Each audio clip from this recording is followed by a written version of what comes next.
Hi everyone, welcome back to my channel Razia Ali's kitchen. ఈరోజు ఒక మంచి రెసిపీతో అయితే మేము ముందుకు వచ్చేసానండి. అదే చికెన్ పకోడీ. ఈ చికెన్ పకోడీని క్రిస్పీగా, స్పైసీగా, ఆయిల్ ఎక్కువ పీల్చకుండా చాలా టేస్టీగా కూడా ఎలా చేసుకోవాలో నేను ఇక్కడ క్లియర్గా ఎక్స్ప్లెయిన్ చేయబోతున్నానండి ఈ వీడియోలో.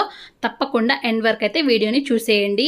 ఈ రెసిపీ ఒకసారి చూసిన తర్వాత తప్పకుండా ట్రై చేయండి. ట్రై చేసి మీ ఫ్యామిలీ మెంబర్స్కి టేస్ట్ చూపించండి. ఒకసారి తిన్నారంటే వాళ్ళు మళ్ళీ మళ్ళీ అడిగి చేయించుకొని తింటారండి. అంత బాగుంటుంది ఈ చికెన్ పకోడీ టేస్ట్.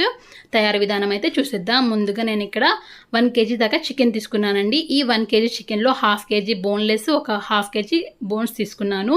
తీసుకొని నిమ్మరసం, ఉప్పు వేసేసుకొని 2-3 సార్లు క్లీన్గా వాష్ చేసి ఇలా ఒక బౌల్ అయితే తీసేసుకున్నాను.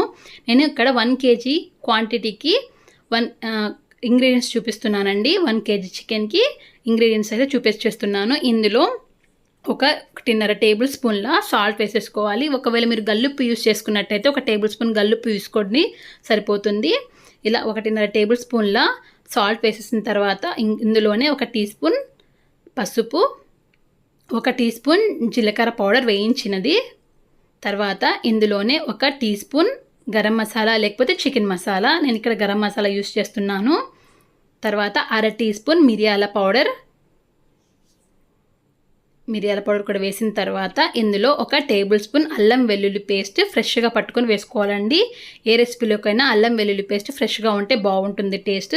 తర్వాత మన రుచికి తగ్గట్టు కారం వేసుకోవాలి. 1.5 టేబుల్ స్పూన్ల కారం అయితే ఇక్కడ నేను యూస్ చేస్తున్నాను. కారం జాగ్రత్తగా చూసి వేసుకోవాలండి, ఎందుకంటే మనం ఇక్కడ మిరియాల పౌడర్ యాడ్ చేస్తాము, తర్వాత పచ్చిమిర్చి కూడా యాడ్ చేస్తాం కాబట్టి జాగ్రత్తగా చూసి వేసుకోవాలి. తర్వాత 2 టేబుల్ స్పూన్ల ఆయిల్ కూడా వేసేసుకొని అరచక్క నిమ్మరసం పిండుకోవాలి.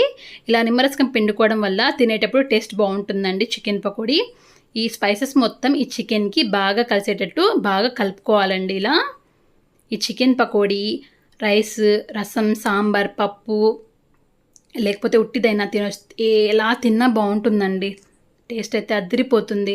తర్వాత ఈ మొత్తం కలుపుకున్న తర్వాత 2 టేబుల్ స్పూన్ల బియ్యం పిండి, 1 టేబుల్ స్పూను శనగపిండి వేసుకోవాలి. ఒకవేళ శనగపిండి నచ్చకపోతే స్కిప్ చేసేయచ్చు, పర్లేదు. తర్వాత ఇందులోనే 2 టేబుల్ స్పూన్ల కార్న్ఫ్లోర్, మొక్కజొన్న పిండి వేసేసుకోవాలి.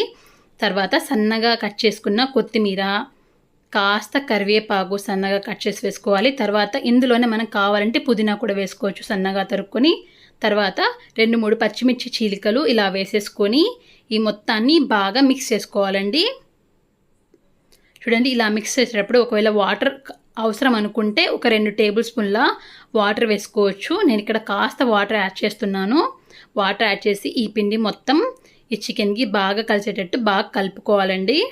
చూడండి, ఉట్టి తిన్న భలే బాగుంటుందండి. తప్పకుండా మీరైతే ట్రై చేసేయండి. మీ ఫ్యామిలీ మెంబర్స్ భలే మెచ్చుకుంటారు మిమ్మల్ని, అంత బాగుంటుంది టేస్ట్. తర్వాత ఇలా మొత్తాన్ని కలుపుకున్న తర్వాత ఖచ్చితంగా గంటకి పైగా ఫ్రిడ్జ్లో పెట్టుకోవాలండి. నేను ఇక్కడ మూత పెట్టేసి ఇలా పైనుండి 2 గంటల పాటు ఫ్రిడ్జ్లో పెట్టుకుంటున్నాను. ఒకవేళ ఫ్రిడ్జ్ లేకపోతే బయటే 2 గంటల పాటు పక్కన పెట్టేసుకోవాలి కలుపుకొని.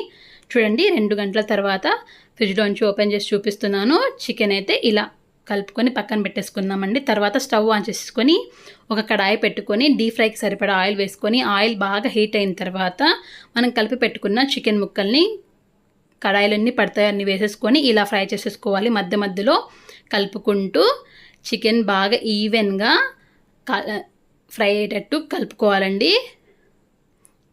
ఫ్లేమ్ని అయితే సిమ్లో పెట్టుకోవాలి, లేకపోతే మాడిపోతాయి ఇవి. చూడండి, ఇలా గోల్డ్ కలర్ వచ్చి క్రిస్పీగా వచ్చే వరకు ఫ్రై చేసేసుకొని పక్కన తీసి పెట్టుకుందాం. తర్వాత అదే ఆయిల్లో మిగిలిన చికెన్ ముక్కలను కూడా వేసేసుకొని మధ్యలో ఒకసారి కలుపుకుంటూ ఫ్రై చేసుకోవాలండి. ఇలా కలుపుకోవడం వల్ల చికెన్ ఈవెన్గా ఫ్రై అవుతుందండి. చూడండి, ఫ్లేమ్ని అయితే మీడియంలో పెట్టుకోవాలి. ఇలా చికెన్ ముక్కలు బాగా వేగి ఇలా గోల్డ్ కలర్ వచ్చి క్రిస్పీగా వచ్చేదాకా అయితే ఫ్రై చేసేసుకొని మొత్తం తర్వాత ఇలా సర్వింగ్ ప్లేట్లోకి సర్వ్ చేసేసుకొని నిమ్మరసం పిండుకొని పక్కన ఆనియన్ పెట్టుకొని తింటూ ఉంటే అదిరిపోతుందండి టేస్ట్.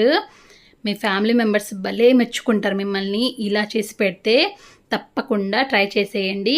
నా ఈ వీడియో మీకు నచ్చితే లైక్ చేయండి, మీ ఫ్యామిలీ మెంబర్స్కి, ఫ్రెండ్స్కి, రిలేటివ్స్కి షేర్ చేయండి, కామెంట్ చేయండి. Thank you for watching.